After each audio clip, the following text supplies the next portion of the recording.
Trump పగబట్టాడో లేక పుట్టులో దాగున్న విషనాగులను బయటకు తీసుకొచ్చి ఆటలే ఆడుకుంటాడో తెలియదు. కానీ ఆయన చర్యలు మాత్రం ఖచ్చితంగా పగబట్టినట్టే ఉన్నాయంటున్నారు అంతర్జాతీయ నిపుణులు. అందులో ఒకటి అమెరికా 35వ అధ్యక్షుడైన జాన్ ఎఫ్ కెనడీ హత్యకు సంబంధించిన అన్ని ఫైల్స్ను ఇప్పుడు తిరగదోడుతున్నాడు. 1963లో ఓ బహిరంగ సభలో ఉన్నప్పుడు కెనడీ మీద కాల్పులు జరిగాయి. అయితే హంతకుడు ఎవరనేది తెలిసినా ఆ హత్యకు కారణాలేంటనేది ఇప్పటికీ మిస్టరీగానే ఉంది. అమెరికా చేసే ఏ ఆపరేషన్ అయినా ఇతరులకు మిస్టరీగా ఉండాలి తప్ప అమెరికా పాలకులకే మిస్టరీగా ఉంటే ఎలా? బహుశా అందుకేనేమో ఆ హత్యలో అసలు పాత్రధారులు ఎవరు అనే కోణంలో విచారణ జరిపిస్తున్నారు. 6 దశాబ్దాల తర్వాత ఓపెన్ అవుతున్న కెనడీ ఫైల్స్ నుంచి ట్రంప్ ఏం రాబట్టాలి అనుకుంటున్నారు.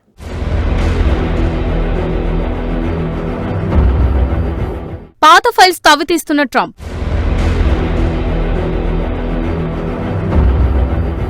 కెనడీ హత్య కేసు మూలాల్లోకి ట్రంప్.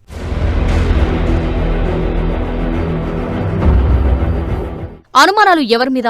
అంతు చూసేది ఎవరిని?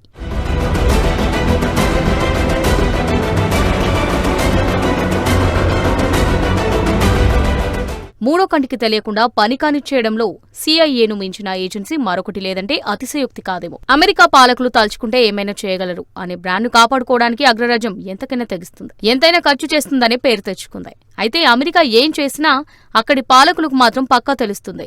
అసలు వారికి తెలియకుండా ప్రపంచంలో ఎక్కడైనా చీమ చిటుక్కుమనదు అంటే అతిశయోక్తి కాదేమో. ఈ నేపథ్యంలో మాజీ అధ్యక్షుడు జాన్ ఎఫ్ కెనడీ హత్య కేసును ఇప్పుడు ట్రంప్ మళ్లీ తవ్వాలని కంకణం కట్టుకున్నాడు. అయితే కెనడీని చంపిందెవరో ట్రంప్కు తెలిసినా ప్రపంచానికి తెలియాలని భావిస్తున్నాడా, లేక నిజంగానే ట్రంప్కు తెలియదని కేసు మూలాల్లోకి వెళ్తున్నాడా అనేది ఓ ఆసక్తి రేపుతున్న అంశం. అయితే ఈ కెనడీ హత్యకు కారకులెవరు, కుట్రదారులెవరు అనే విషయంలో ఆయన కుటుంబ సభ్యులు కూడా అడుగుతున్నా ఏనాడు ఆ వివరాలను అమెరికా పాలకులు పట్టించుకోలేదు. అసలు ఆ లోతుల్లోకి ఏనాడు దృష్టి సారించలేదు. దీంతో అది ఒక శాశ్వత మిస్టరీ అన్న అభిప్రాయం ప్రపంచ ప్రజల్లో స్థిరపడింది. ఈ క్రమంలో ఆ కేసు మూలాల్లోకి అమెరికా పాలకులు ఎందుకు వెళ్లలేదన్న చర్చ ఇప్పుడు ట్రంప్ చర్యతో మళ్లీ మొదలైంది.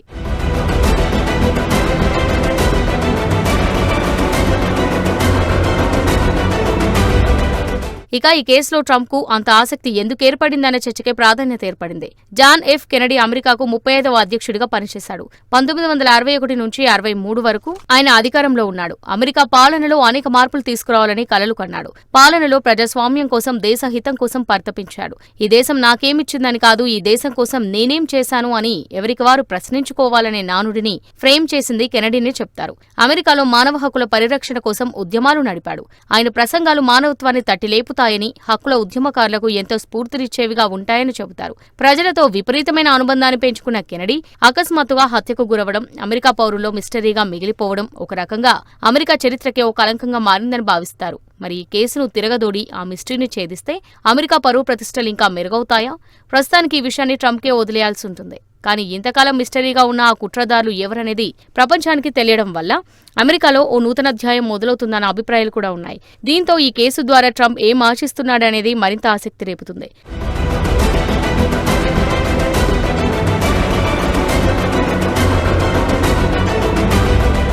కెనడీని లీ హార్వీ ఓస్వాల్డ్ అనే వ్యక్తి కాల్చి చంపాడు. కెనడీ మీద వెనుక నుంచి కాల్పులు జరిపాడు ఓస్వాల్డ్. ఇందులో ఇంకో ట్విస్ట్ ఏంటంటే హత్య కేసులో లీ హార్వేను అరెస్ట్ చేయగా కేసు దర్యాప్తు జరుగుతున్న సమయంలో అతను కూడా హత్యకు గురయ్యాడు. హార్వేను చంపిన వ్యక్తిని అరెస్ట్ చేసి శిక్ష వేయగా కొంతకాలం తర్వాత అతడు క్యాన్సర్తో మరణించారు. దీంతో ఈ కేసును మిస్టరీగా మారిందంటారు. ఆస్వాల్డ్ అనే వ్యక్తి సోషలిస్ట్, కమ్యూనిస్టు భావాలున్న వ్యక్తిగా చెబుతారు. అంతేకాదు ఆస్వాల్డ్ అంతర్జాతీయ కమ్యూనిస్టు నేతల నెట్వర్క్ తో సంబంధాలున్న వ్యక్తిగాను పేర్కొంటారు. దానికి సంబంధించి అప్పట్లో అనేక పత్రికలు డాక్యుమెంటరీలో ఉటకించడం జరిగింది. అయితే ఈ కెనడీ హత్యలోని ఈ కోణమే ఇప్పుడు అత్యంత ఆసక్తి రేపుతుంది. కెనడీ హత్యకు సంబంధించి ఆనాటి విచారణ సందర్భంగా సిఐఏ, ఎఫ్బీఐ వంటి సంస్థలు రంగంలోకి దిగాయి. ఆనాటి పొలిటికల్ డాక్యుమెంట్స్ ను, నేషనల్ సెక్యూరిటీ కౌన్సిల్ డాక్యుమెంట్స్, ఇతర ప్రభుత్వ పత్రాల్లో అన్ని విషయాలు వివరంగా ఉన్నాయంటారు. ఈ విషయాన్ని కూడా నిజానికి ట్రంప్ తొలిసారిగా పగ్గాలు చేపట్టినప్పుడే టేకాఫ్ చేయాలని నిర్ణయించారు. కానీ అప్పట్లో అది బయటకు రాలేకపోయింది. కానీ ఇప్పుడు మాత్రం పూర్తిగా బయటకు తీయాలని ట్రంప్ కంకణం కట్టుకున్నారు.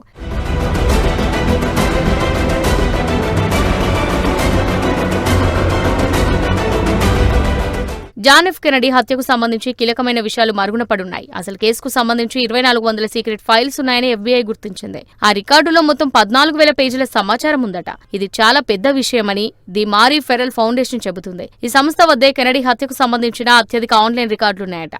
6 దశాబ్దాల క్రితం డల్లాస్ లో జరిగిన ఈ హత్యలో దర్యాప్తునకు సంబంధించిన అంశాలను ప్రభుత్వం సీక్రెట్ గా ఉంచింది. వాటిని ప్రజలకు అందుబాటులోకి తేవడానికి కొన్నేళ్లుగా తటపటాయిస్తోంది. ట్రంప్ ఆదేశాల మేరకు director of national intelligence Kennedy హత్య రహస్యాల విడుదలకు ప్రణాళికను సిద్ధం చేస్తోంది. ఈ క్రమంలో ఈ కేసుకు సంబంధించి మరిన్ని కొత్త ఫైల్స్ ఉన్నాయని తాజాగా వైట్ హౌస్ కు సమాచారం అందింది. దీంతో కుట్ర కోణానికి మరింత బలం ఏర్పడిందంటున్నారు. ఇక ఈ కేసు గురించి 2024 ఎన్నికల ప్రచారంలోనే ఆ సీక్రెట్ ఫైల్స్ ను బహిర్గతం చేస్తానని ట్రంప్ వాగ్దానం చేశారు. ఆ వాగ్దానంతో కెనడీ వారసుడు రాబర్ట్ కెనడీ మద్దతు కూడా ఆయనకు ఎన్నికల్లో లభించింది. ఇచ్చిన మాట మేరకు ఆయన అధికారంలోకి రాగానే జనవరి 23న JKF ఫైల్స్ ను బహిర్గతం చేయాలని ఆదేశాలు జారీ చేశాడు ట్రంప్.